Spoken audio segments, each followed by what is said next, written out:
Welcome back to the Donut Club. I'm DJ Mo. So now we've gotten to the point of Abraham. I want to start with Genesis 12. Currently, his name is Abram, not Abraham. He doesn't get his name changed until later, but same guy. The Lord said to Abram, "Leave your country, your people, and your father's household, and go to the land I will show you. I will make you into a great nation. I will bless you. I will make your name great, and you will be a blessing. I will bless those who bless you, and whoever curses you, I will curse. And all the peoples on earth will be blessed through you." This is God telling Abram just to go somewhere that he doesn't know where he's going, when he's going to get there. God's just like, go, and you're going to be blessed. You're going to have blessings coming out of your ears. So Abram left as the Lord had told him, and Lot went with him. Abram was 75 years old when he set out from Haran. He took his wife Sarai, his nephew Lot, and all the possessions they had accumulated and the people they have acquired in Haran, and they set out for the land of Canaan, and they arrived there. So Abraham left and did what God said. They go and they travel. They go all over Canaan, all over basically ancient Near East. They went everywhere. And they went even down into Egypt a couple of times.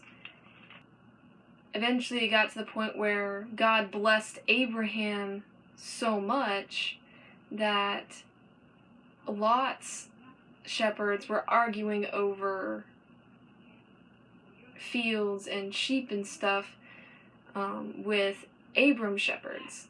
And so they were constantly bickering over whose sheep was whose land was, like, who had the rights to this grass and this water hole and all that whatnot stuff. And so Abram's like, okay, if you go one way, I'll go the other. If you go east, I'll go west. If you go north, I'll go south. Yada, yada, yada. To keep their people from bickering. So that's what they did. Well, in chapter 15, God tells Abraham again that he's going to have many descendants and he's going to be blessed, but he still has no son.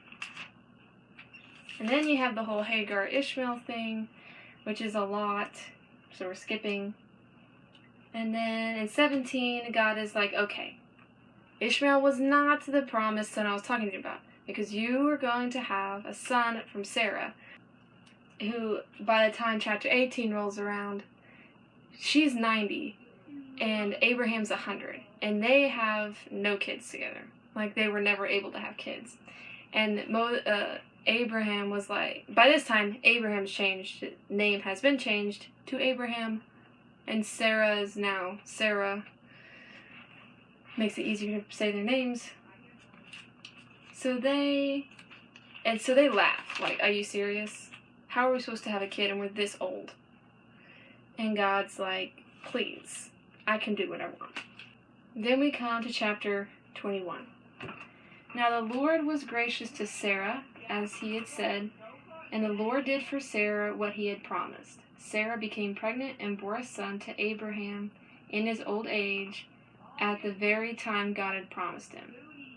Abraham gave the name Isaac to the son Sarah bore him. When his son Isaac was 8 days old, Abraham circumcised him as God commanded him. Abraham was 100 years old when his son Isaac was born to him. Sarah said, "God has brought me laughter, and everyone who hears about this will laugh with me." And she added, Who would have said to Abraham that Sarah would nurse children? Yet I have borne him a son in his old age. So God told Abraham at the beginning of his journey, well, when he was 75, he was already old, but he was going to be blessed, and all the nations through him are going to be blessed. He's going to have many, many descendants, as numerous as the stars. But he had no kids. But he still had faith that God was going to do that. So here's my donut hole. There was a lot of kinks in the road for Abraham. I mean, there's many chapters, and there's more chapters on him, which we'll get to. But it wasn't necessarily easy for Abraham. I mean, it was pretty much impossible for him and Sarah to have kids because they were so old. Even at the time he left originally, he was 75. Sarah would have been 65. I mean, that's pretty ridiculous. But Abraham had faith, and he followed God. He had faith that God was going to fulfill his promises. And God has made lots of promises. And he has not broken any of his promises. I mean, if he makes a promise, he's going to make it happen. Even if it means a couple that's 100 years old and 90 years old have a kid. I mean, that's not the most amazing thing God's ever done. But, I mean, still, that's something that's impossible that God made possible.